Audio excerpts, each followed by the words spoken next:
नगर विकास विभाग महाराष्ट्र शासन यांच्याकडील 8/11/13 आणि 9/1/17च्या अधिसूचनाप्रमाणे आर्थिकदृष्ट्या दुर्बल घटक EWS, अल्प उत्पन्न गट LIG यातील नागरिकांसाठी कमी परवडणाऱ्या दरात घरं उपलब्ध व्हावी यासाठी शासनाने समावेशक गृहनिर्माण धोरण राबवण्यात आले.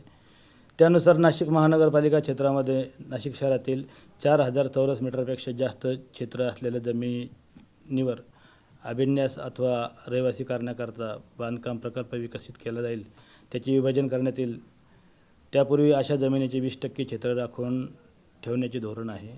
सदर क्षेत्रावर सर्वसमावेशक गृहनिर्माण योजना म्हाडातर्फे राबवून परवडणाऱ्या दरात आर्थिकदृष्ट्या दुर्बल घटक व अल्प उत्पन्न गटातील लोकांना घरं उपलब्ध व्हावे असे शासनाने बंधन घातलेले आहे.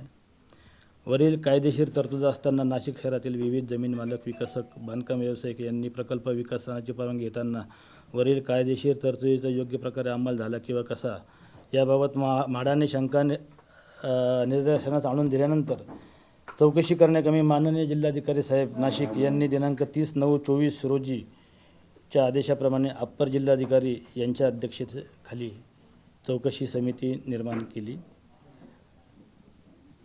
8/11/13 नंतर हिस्सा फॉर्म नंबर 12 होऊन 4000पेक्षा जास्त क्षेत्राचे तुकडे करून ते 4000 चौरस मीटरपेक्षा कमी क्षेत्राचे केल्याबाबत वडनेर, म्हसरूळ, देवळाली, आडगाव, आगरटाकळी, विहितगाव, नाशिक, नांदूर, दसक, पंचक, गंगापूर, चेहडी येथील 108 प्रकरणांची तपासणी करून तहसीलदार नाशिक यांनी समितीला माहिती सादर केली.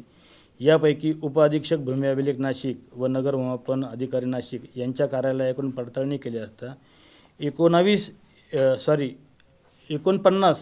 प्रकरणांमध्ये 8/11/13 पूर्वी पोट हिस्सा मोजणी झालेली नसताना तशी मोजणी झाल्याचे भासवून बनावट मोजणी नकाशे तहसील कार्यालयाकडे प्राप्त झाल्याचे दिसून आले. त्याप्रमाणे 7/12वर नोंदी झाल्या आणि सदरच्या प्रकरणाची पडताळणी केली असता भूमी अभिलेख विभागाकडे तशा नोंदी आढळून आल्या नाही. त्यामुळे सदर समितीचा जो अहवाल आहे त्या अहवालामध्ये उपअधीक्षक भूमी अभिलेख नाशिक यांनी या 49 प्रकरणामध्ये गुन्हा नोंदवावा अशी निदर्शनं असल्यामुळे गुन्हा नोंदवण्यात आला. धन्यवाद. बनावट कागदपत्र सादर करून फसवणूक केल्याचा गुन्हा आहे. तो गुन्हा दाखल केला आहे. कोणाची फसवणूक आहे, कशा पद्धतीने फसवणूक? शासनाची फसवणूक आहे ना. शासनाची फसवणूक आहे, पण ती कशा पद्धतीने, म्हणजे आपल्याला काय वाटलं की ही फसवणूक आहे? थोडं समितीचं निदर्शन आहे. ते समितीने सांगितलं की 4000पेक्षा कमीचे पोट हिस्से केल्याचं निदर्शनास आले. अशा 49 प्रकरणामध्ये त्या प्रकरणांची नोंद भूमी अभिलेखच्या रेकॉर्डला नाही आहे.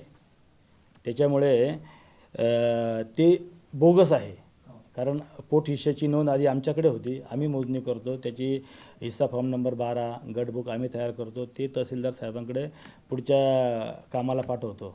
तर ते आमच्याकडे त्या नोंदी न झाल्यामुळे तिकडे परस्पर खाजगी लोकांनी ते सादर करून तशा नोंदी करून घेतल्या. त्यामुळं ही फसवणूक झाली हे निदर्शनास आलं. म्हणून हा गुन्हा समितीच्या निदर्शनाप्रमाणे आणि त्याच्यामध्ये इकडील विभागाचे भूमी अभिलेख विभागाचे बनावट सही शिक्के वापरले असं निदर्शनास आलं आहे. त्याच्यामुळं आपण तो गुन्हा दाखल केला. कुठल्या कालावधीमधलं हे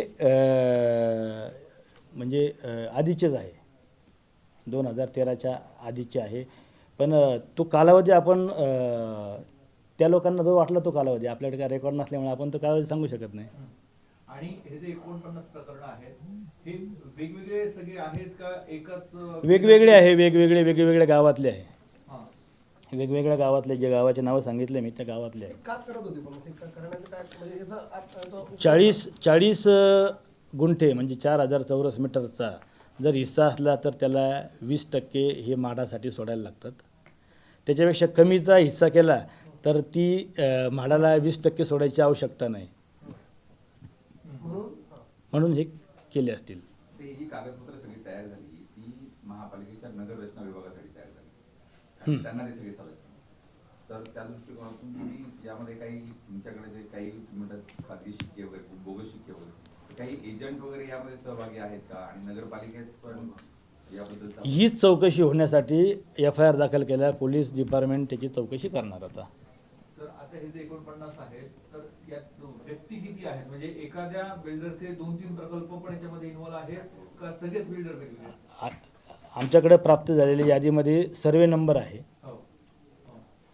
सर्वे नंबरचे काही हिस्से आहे.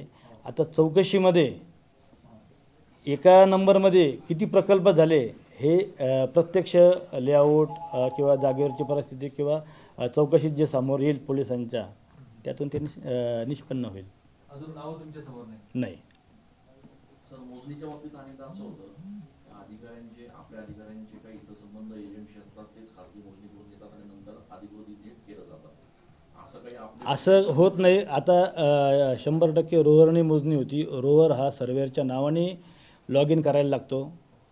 त्याच्यामुळं त्या रोवरवर डिपार्टमेंटचा रोवर आहे, डिपार्टमेंटचे बेस पॉईंट आहे. त्यामुळं डिपार्टमेंटच्याच रोवरने सरकारी रोवरने मोजणी केली जाते आणि आमच्या प्रत्येक सर्वेअरकडे स्वतःचा स्वतंत्र सरकारी रोवर आहे.